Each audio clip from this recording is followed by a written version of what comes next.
Gold, trusted gold buyers. మీరు తాకట్టు పెట్టిన బంగారాన్ని విడిపించి ఈ రోజు ఉన్న మార్కెట్ ధరకు కొనబడును. నమస్తే, వెల్కమ్ టు ఐడ్రీమ్. నేను మీ మాధురి.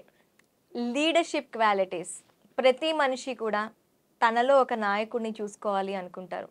మనకి కుటుంబ పెద్దల దగ్గర నుంచి మన సమాజంలో వెళ్తున్న ప్రతి ఒక్క నాయకులు కూడాను వాళ్ళ నాయకత్వ పటిమని పెంచుకుంటూ వెళ్తున్నారు. అసలు ఆ స్కిల్ని ఎలా పెంచుకోవాలి, ఆ స్కిల్ పెంచుకోవాలి అంటే ఏం చేయాలి, డీటెయిల్గా చెప్పడానికి మనతో పాటు ఉన్నారు సైకాలజిస్ట్ కశ్యప్ గారు. ఆయన అడిగి డీటెయిల్గా తెలుసుకుందాం. హలో సార్, ఎలా ఉన్నారు? Top class. చాలా రోజుల తర్వాత అంటే ఎప్పుడు వీడియోస్లోనే మిమ్మల్ని చూడటం, ఫస్ట్ టైం నేను డైరెక్ట్గా మిమ్మల్ని కలుస్తున్నా. సో లీడర్షిప్ క్వాలిటీస్ని పెంచుకోవటం ఎలా? ఏ క్వాలిటీ పెరగాలన్నా, whether it is leadership or entrepreneurship, ఏ క్వాలిటీ పెరగాలన్నా it comes with practice, as simple as it is కదా. అయితే ఒక లీడర్గా ఏ క్వాలిటీస్ ఉండాలి, ఏ క్వాలిటీస్ ప్రాక్టీస్ చేయాల్సి ఉంటుంది, ఏ క్వాలిటీస్ డెవలప్ చేసుకోవాల్సి ఉంటుంది, దట్స్ ద బిగ్గెస్ట్ ఛాలెంజ్ అండి. లీడర్ అంటే ఎవరు? ఏమండి, నేను కార్పొరేట్ని మైండ్లో పెట్టుకొని మాట్లాడుతున్నా, కార్పొరేట్ కంపెనీస్ని మైండ్లో పెట్టుకొని మాట్లాడుతున్నా. అసలు లీడర్షిప్ అంటే ఏంటి, లీడర్ అంటే ఎవడు? ఒక లైన్లో చెప్పాలి అంటే జీతం ఇచ్చేవాడు నాయకుడు కాదు, జీవితం ఇచ్చేవాడు నాయకుడు. మీరు జీతం ఇస్తున్నారని మీ ఎంప్లాయీస్ మీతో ఉంటారు అనుకుంటే ఉండరు. జీవితం ఇవ్వటం అంటే అర్థం ఏంటి? నేను ఒకటి రెండు కార్పొరేట్ ఎగ్జాంపుల్స్ ఇస్తాను. ఇన్ఫోసిస్ టాప్ లీడర్షిప్లో, టాప్ 5 హైరార్కీలో ఒకతను రిజైన్ చేసి వెళ్ళిపోతే, దిస్ హ్యాపెండ్ ఒక 5-6 ఏళ్ల క్రితం. నేను బెంగళూరులో ఉన్నప్పుడు, ఎలక్ట్రానిక్ సిటీలో చాలా పెద్ద కంపెనీ ఇన్ఫోసిస్. ఒక మేజర్ లీడర్ వెళ్ళిపోతే, రిజైన్ చేసి కారణాలు ఏవైనా సరే, కొన్ని వేల మంది ఆయనతో పాటు వెళ్ళిపోయారు. కారణం ఏంటి అంటే వాళ్ళు కంపెనీతో బాండ్ అవ్వాల, వాళ్ళు పనిచేసే వర్క్తో అఫ్ కోర్స్ బాండ్ అయ్యారు, కానీ ఆ లీడర్ లేకపోతే నాకు ఇక్కడ జీవితం లేదు అని భావించారు వాళ్ళు. ఆ లీడర్, ఆ కంపెనీ జీతం ఇచ్చినందుకు వాళ్ళు అక్కడ ఉండలా అన్ని సంవత్సరాలు. ఆ లీడర్తో పనిచేయటం వల్ల నాకు జీవితం వచ్చింది. జీవితం రావటం అంటే అర్థం ఏంటి? That is emotional bank balance అండి. జీతం normal money wise bank balance, జీవితం ఇవ్వటం అంటే ఇమోషనల్ బ్యాంక్ బ్యాలెన్స్ ఇవ్వటం. అది హ్యూమన్ యాంగిల్ని అడ్రస్ చేసినప్పుడే వస్తుంది. నేను మీకు ఒక ఎగ్జాంపుల్ ఇస్తాను. నేను ఒక వ్యక్తి దగ్గర ఒక 4.5 ఏళ్ళు పనిచేశాను. నేను ఫస్ట్ అండ్ లాస్ట్ పనిచేసింది అక్కడ, ఇంకెక్కడ పని చేయాలి అంటే యాజ్ అన్ ఎంప్లాయీగా నేను ఎక్కడ పని చేయాలి అక్కడ తప్ప. ఆయన నాకు బాస్, నాకు గురువు అన్నీ. ఆయన దగ్గర నేను పబ్లిక్ స్పీకింగ్ నేర్చుకోవడానికి వెళ్ళాను. మాట్లాడటం ఎలా, పబ్లిక్ స్పీకింగ్. దగ్గర నేను 4.5 సంవత్సరాలు ఆయన దగ్గర ఓన్లీ పబ్లిక్ స్పీకింగ్ నేర్చుకున్నాను, ఇంకేం నేర్చుకోవాలా. పబ్లిక్ స్పీకింగ్ అంటే ఏదో జస్ట్ బై ఫ్లూక్ అవ్వదండి, దానికి ఒక సైన్స్ ఉంది. నాకు 4.5 ఏళ్ళు పట్టింది అది నేర్చుకోవడానికి. ఆయన దగ్గరికి నేను వెళ్ళినప్పుడు ఆయన పబ్లిక్ స్పీకింగ్ నేర్పి, నాకు కోచింగ్ అవన్నీ నేర్పిస్తున్నప్పుడు, సైకాలజీ, సైకియాట్రీ అవన్నీ మేము నేర్చుకుంటున్నప్పుడు ఆయన నాతో ఒకటి అన్నారు, కశ్యప్ నువ్వు ఒక కోచ్గా తయారైతే సరిపోదు, ఒక ఆంట్రప్రెన్యూర్గా, ఒక బిజినెస్ మ్యాన్గా ఎదగాలి. అలా ఎదగాలి అంటే లీడర్గా నువ్వు ఎదగాలి. లీడర్గా ఎదగాలంటే నీకు నీ బిజినెస్ ముందుకు తీసుకెళ్లాలంటే సేల్స్ అండ్ మార్కెటింగ్ రావాలి. సో నేను ఇవాళ నిన్ను ఒక చోటికి తీసుకెళ్తాను, సేల్స్ నువ్వు చేయి, నేను చెయ్యను. ఎప్పుడు నేను చేస్తుంటే నువ్వు చూస్తున్నావు కదా, నువ్వు చేయి, చూద్దాం ఏమవుతుందో. కర్ణాటకలో one of the leading biggest educational chain అది. ఓకే అండి, వాళ్ళకి మేము వెళ్ళి మా ప్రోడక్ట్ని పిచ్ చేయాలి. ఓకే, నా గురించి ఎవరికి తెలియదు ఆ రోజుల్లో, యూట్యూబ్లో ఏం లేవు వగేరా. కాశ్యప్ అంటే ఎవరికి తెలియదు ఆ రోజుల్లో బెంగళూరులో. నేను మా కోచింగ్ ఎలా ఉంటుంది అని చెప్పిన విధానం, ఆ మేనేజ్మెంట్ వాళ్ళు ఎవరైతే కూర్చొని ఉన్నారో వాళ్ళు ఏదైతే ఎక్స్పెక్ట్ చేస్తున్నారో అది వాళ్ళకు దొరకల. నేను ఇచ్చిన ప్రోడక్ట్ కరెక్టే, కానీ ఇచ్చిన విధానం కరెక్ట్ కాదు. దానివల్ల వచ్చిన నష్టం ఏంటంటే దగ్గర ఒక 30 లక్షల రూపాయల కాంట్రాక్ట్ మాకు రాల, నేను చేసిన తప్పు వల్ల. ఎన్ని? 30 లక్షలు. నేను చాలా డిసప్పాయింట్ అయ్యా, కాంట్రాక్ట్ పోయింది. నా బాస్ నన్ను ఎంతో నమ్మి వాళ్ళని కూర్చోబెట్టారు, ఇక్కడ పోయింది. మేము వెనక్కి తిరిగి వెళ్తున్నాం, ఆయన డ్రైవ్ చేస్తున్నారు కారు, నేను పక్క ముందు సీట్లో కూర్చున్నా. It was around 1.5 to 2 hours drive మా ఇంటికి వెళ్ళటానికి బెంగళూరులో. ఆయన అడిగారు, కశ్యప్ ఎందుకు డిసప్పాయింట్ అయ్యో? సార్ మీకు తెలిసిందే కదా, 30 లక్షలు సార్ కాంట్రాక్ట్ పోయింది. ఆయన అన్నారు గంటన్నర డ్రైవ్ ఉంది, గంటన్నరలో 30 లక్షల కాంట్రాక్ట్ పోయింది. పక్క పోవటానికి కారణాలు ఏంటి? నువ్వు మళ్ళీ ఇదే సేల్స్ పిచ్ ఇంకో చోట ఇవ్వాల్సి వస్తే ఎలా ఇస్తావు? నాకు గంటన్నరలో ఆలోచించి చెప్పు. నేను గంటన్నరలో నా సేల్స్ పిచ్ నేను ఒకసారి అనలైజ్ చేసుకొని నేను చేసిన మిస్టేక్స్ రాసుకొని సేమ్ ఇదే కంటెంట్ ఇవ్వాలి. ఎందుకంటే నేను చెప్పిన దాంట్లో తప్పు లేదు, చెప్పిన విధానంలో తప్పు ఉంది. Okay, your getting it. దీన్ని నేను బెటర్గా ఎలా ప్రజెంట్ చేయగలను అనేది ఆయనకు ఆ కారు దిగే లోపు నేను ఆయనకు ప్రజెంట్ చేసి చూపించా. కారు దిగిన తర్వాత ఆయన షేక్ హ్యాండ్ ఇచ్చి అన్నారు, ఇది నేర్చుకోవడానికి నువ్వు 30 లక్షలు కట్టావు, గుర్తుపెట్టుకో, 30 లక్షలు నువ్వు నష్టపోలా. ఇంకే బాస్ ఉన్నా ఫైర్. లీడర్ బాస్ అయితే ఫైర్ చేస్తాడు తప్పు చేస్తే, ఎంప్లాయీ తప్పు చేస్తే బాస్ ఫైర్ చేస్తాడు. లీడర్ ఆ ఎంప్లాయీ లోపల ఫైర్ క్రియేట్ చేస్తాడు తప్పును సరిదిద్దుకోవటానికి. దాట్ ఈజ్ అ లీడర్ అంటే. నాకు అది ఇచ్చిన కాన్ఫిడెన్స్, ఆ ఇన్సిడెంట్ ఇచ్చిన కాన్ఫిడెన్స్, ఓడిపోకూడదు, తప్పు చేయకూడదు, వామ్మో తప్పైపోతుందేమో, ఫెయిల్ అయిపోతామేమో అన్న భయం తీసేసింది. నాకు సేల్స్ నేర్పల, లీడర్షిప్ నేర్పింది. అందుకే నేను ఆ రోజు రాసుకున్నాను ఆ పుస్తకంలో, లీడర్ అంటే జీతం ఇచ్చేవాడు కాదు, జీవితాన్ని ఇచ్చేవాడు. బాగా గుర్తుపెట్టుకోండి. నంబర్ 1. నంబర్ 2, లీడర్షిప్ టేబుల్ మీదో బ్లేజర్ మీదో లేబుల్ కాదు. It is a quality. Absolutely. Leadership బయట లేబుల్ కాదు, లోపలుండే లెవెల్ అండి. లేబుల్స్ ప్రకారం చాలా మంది లీడర్లు అవుతారు. ఎందుకంటే వాళ్ళకి ప్రమోషన్ ఇవ్వాలి, ఇవ్వకపోతే తప్పదు. కంపెనీ హైరార్కీలో బ్యాంకింగ్లో ఇది జరిగిందండి. బ్యాంకింగ్ ఇండస్ట్రీలో ఒక ఫేజ్లో వచ్చిన ట్రాన్సిషన్ ఏంటంటే, వాళ్ళు కొన్ని సంవత్సరాలు రిక్రూట్మెంట్ చేసుకోవాలి, అంటే చేసుకోవాల్సినంతగా అవసరం రాలేదు. దానివల్ల ఏమైందంటే, ఉన్నట్టుండి చాలామంది టాప్ లీడర్షిప్లో ఉన్న వాళ్ళందరూ ఒకేసారి రిటైర్ అవ్వాల్సి వచ్చింది. సో అప్పుడు వీళ్ళు ఫాస్ట్గా రిక్రూట్ చేసుకొని మరి ఆ లీడర్షిప్ పొజిషన్స్ ఫిల్ చేయడానికి ఫాస్ట్గా ప్రమోట్ చేయాల్సి వచ్చింది. అంటే ఒక 10 ఏళ్ళకి జనరల్ మేనేజర్ పొజిషన్లోకి వెళ్ళే వ్యక్తి 5 ఏళ్లలో వెళ్ళిపోయారు. అందులో కొంతమంది చాలా మంచిగా చేశారు, కొంతమంది చేయలేకపోయారు. సో జనరల్ మేనేజర్ అన్న పొజిషన్ వచ్చినంత మాత్రాన నేను జనరల్ మేనేజర్ని అవుతానా? నేను అదే చెప్తున్నానండి, అది లేబుల్ కాదు, లోపలుండే లెవెల్. నేను దీనికి ఒక ఎగ్జాంపుల్ చెప్తాను. నేను బిజినెస్ గ్రోత్ సైకాలజీ అని మేము ఒక ప్రోగ్రామ్ చేస్తుంటాం, ఓన్లీ ఫర్ లీడర్స్. ఒక లీడర్గా కాదు, హై పర్ఫార్మింగ్ లీడర్గా ఎలా ఎదగాలని. దాంట్లో చెప్పే ఒక లెసన్ నేను ఇక్కడ చెప్తాను. ఇది కలాం గారు ఒక మాట అన్నారండి, అబ్దుల్ కలాం గారు. ఆయన ఏమన్నారంటే, లీడర్షిప్ని ఎక్స్ప్లెయిన్ చేయడానికి ఒక మాట అన్నారు. ఆయన చెప్పిన లైన్ ఏంటంటే, ఒక చైల్డ్, చిన్న పాపో బాబో ఒక చైల్డ్ ఏమంటాడయ్యా అంటే, 24 గంటలు నువ్వు నాకేమిస్తావు? నాకు ఇది ఇవ్వు, నాకు బొమ్మలి, నాకు అన్నం పెట్టు, నాకు ఇది ఇవ్వు, నాకు అది ఇవ్వు, ఇవ్వు ఇవ్వు ఇవ్వు ఇవ్వు. Child mentality. నా చైల్డ్ నుంచి టీనేజర్గా అవ్వంగానే, టీనేజర్ అప్పుడు కొంచెం ఈగో వస్తుంది, సెల్ఫ్ ఐడెంటిటీ వస్తుంది. అప్పుడు టీనేజర్ ఏమంటాడంటే, నాకేం అక్కర్లా, ఎవడు సహాయం అక్కర్లా, నేనే చేసుకుంటా, నువ్వేం చేయకల్లా, నాకు నా కాళ్ళ మీద నేను నిలబడతా. Your getting it?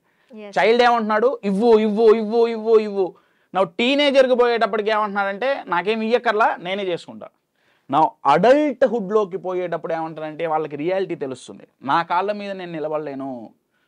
అప్పుడు అడల్ట్హుడ్ ఏమంటాడంటే, let's depend on each other, collaborate అవుదాం, నువ్వేం చేయగలవో చెప్పు, నువ్వు చేయి, నేనేం చేయగలనో నేను చేస్తా.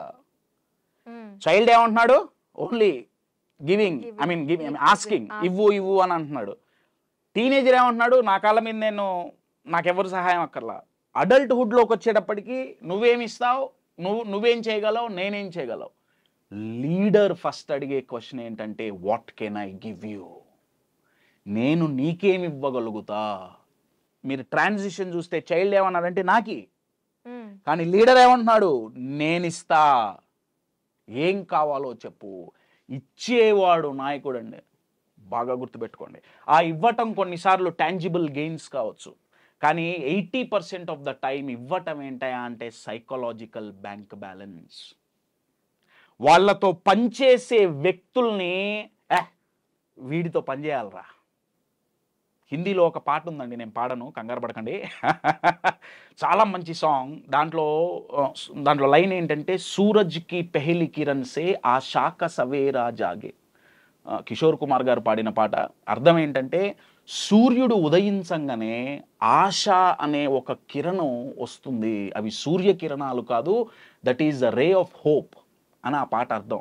అంటే సూర్యుడు ఉదయించంగానే ఆకులు చిగురిస్తాయి, పూలు విచ్చుకుంటాయి, పక్షులు మాట్లాడటం మొదలు పెడతాయి, మనం మన డేని స్టార్ట్ చేస్తాం. అంటే సూర్యుడు రాగానే డే స్టార్ట్ అవుతుంది. లీడర్ అలా ఉండాలి.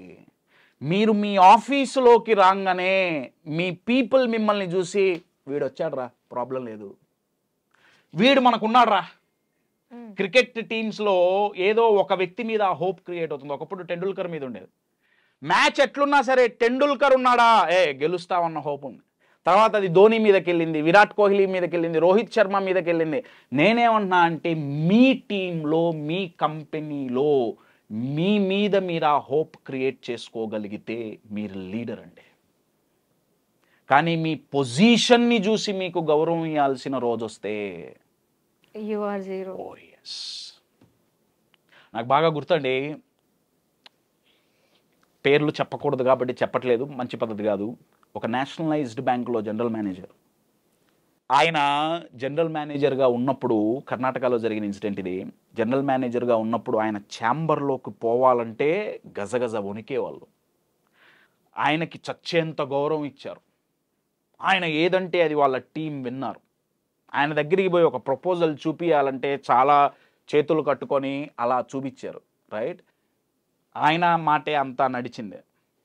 రిటైర్ అయిన తర్వాత రెండో రోజు ఆయన ఒకసారి నా బ్యాంకుకి వెళ్ళొద్దాం అని చెప్పి వెళ్ళారు. వెళ్తే బయట నించునే సెక్యూరిటీ గార్డ్ లోపలికి కూడా పంపిలారు. డిప్రెషన్తో కొన్ని నెలలు ఆయన సైకియాట్రిక్ ట్రీట్మెంట్ తీసుకున్నారు. ఆయనకి డిప్రెషన్ ఎందుకు వచ్చిందంటే, నా వాళ్ళు అనుకున్న వాళ్ళు నాతో లేరు, కానీ మనం ఈయన వాళ్ళం అనే భావన కలిగించేటట్టు ఆయన ప్రవర్తన లేదు. నేను జనరల్ మేనేజర్ని, ఏమనుకుంటున్నావు, 60 ఏళ్ళు నిండినే, జనరల్ మేనేజర్ పొజిషన్ పోయింది, లేబుల్ పోయింది, లోపల లెవెల్ లేదు, ఎవడూ పట్టించుకోవాలా, అసహించుకున్నారండి. Leader is a people's person అండి, బాగా గుర్తుపెట్టుకోండి. మీ టీం మీకు సపోర్ట్గా లేకపోతే మీరు లీడర్ కాదు. అది మీ టీంలో మీరిచ్చే సైకలాజికల్ బ్యాంక్ బ్యాలెన్స్ మీద ఆధారపడి ఉంటుంది. So that's a very powerful quality అండి లీడర్షిప్ అనేది. So 2 lessons. నెంబర్ 1, జీతం ఇచ్చేవాడు నాయకుడు కాదు, జీవితం ఇవ్వాలి. లీడర్షిప్ అనేది బయట లేబుల్ కాదు, లోపల లెవెల్. లీడ్ అనే పదంలో ఉందండి. లీడ్ని తిరగేస్తే డీల్ అని ఉంది. మీరు సిచ్యువేషన్స్ని ఎలా డీల్ చేస్తారు, లీడర్షిప్. మీరు మీ టీంని ఎలా డీల్ చేస్తారు, లీడర్షిప్. మీరు మీ క్లయింట్స్ని ఎలా డీల్ చేస్తారు, లీడర్షిప్. మీరు ఛాలెంజెస్ వచ్చినప్పుడు ఎలా డీల్ చేస్తారు, లీడర్షిప్. కాంప్లికేటెడ్ పీపుల్ని ఎలా డీల్ చేస్తారు, లీడర్షిప్. ఈగోయిస్టిక్ మైండ్ సెట్స్ని ఎలా డీల్ చేస్తారు, leadership. Lead means you need to deal. కాకపోతే అది ఏమైందంటే, ఆ డీలింగ్ ఇప్పుడు పాలిటిక్స్ వైపు వెళ్ళిపోయింది. అంటే పాలిటిక్స్ అంటే అర్థం ఏంటంటే, కంపెనీలో ఓకే, ఎవరిని నా దగ్గర ఉంచుకుంటే నాకు ఉపయోగపడతాడు, ఎవరిని నా దగ్గర ఉంచుకుంటే నా భజన చేస్తారు,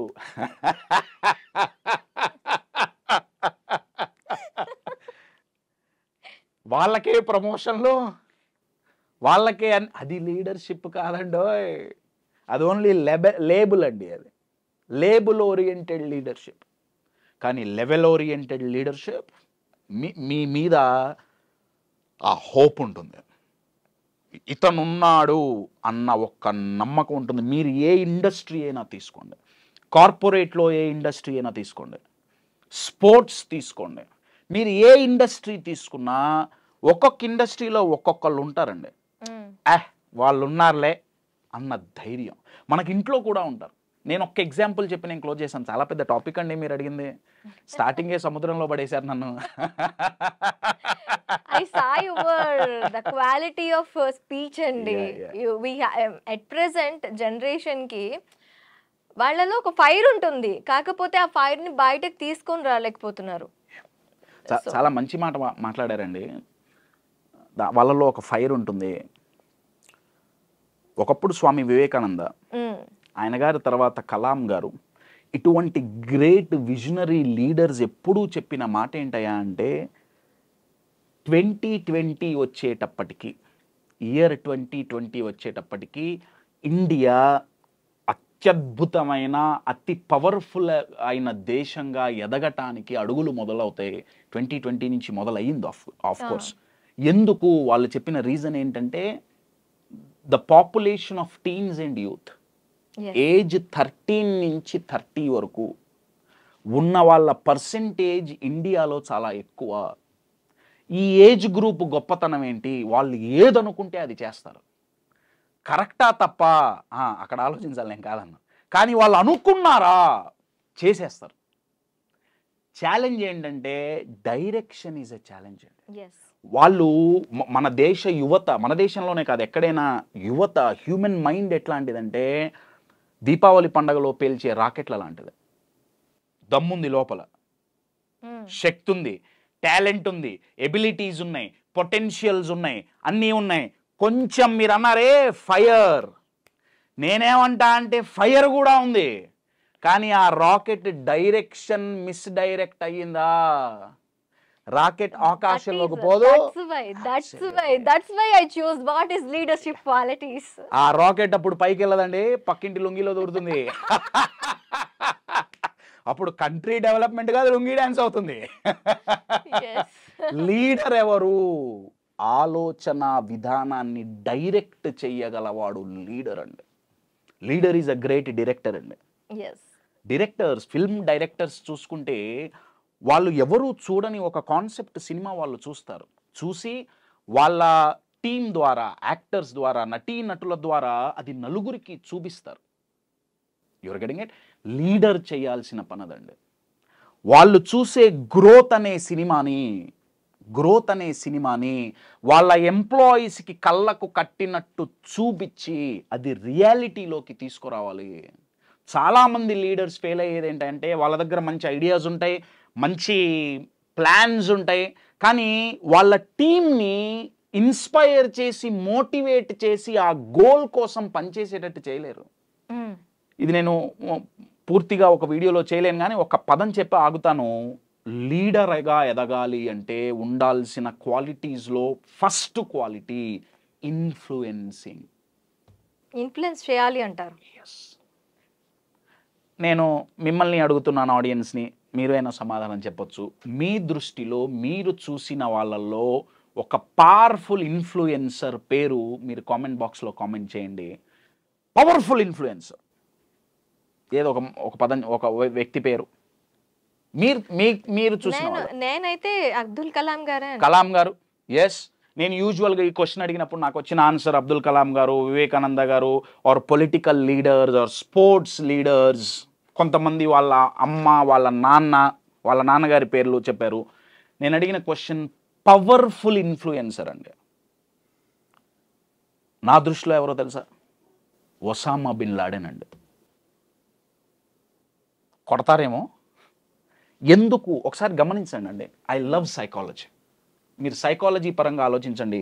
ఒసామా బిన్ లాడెన్ ఏమని ఇన్ఫ్లుయెన్స్ చేశాడు?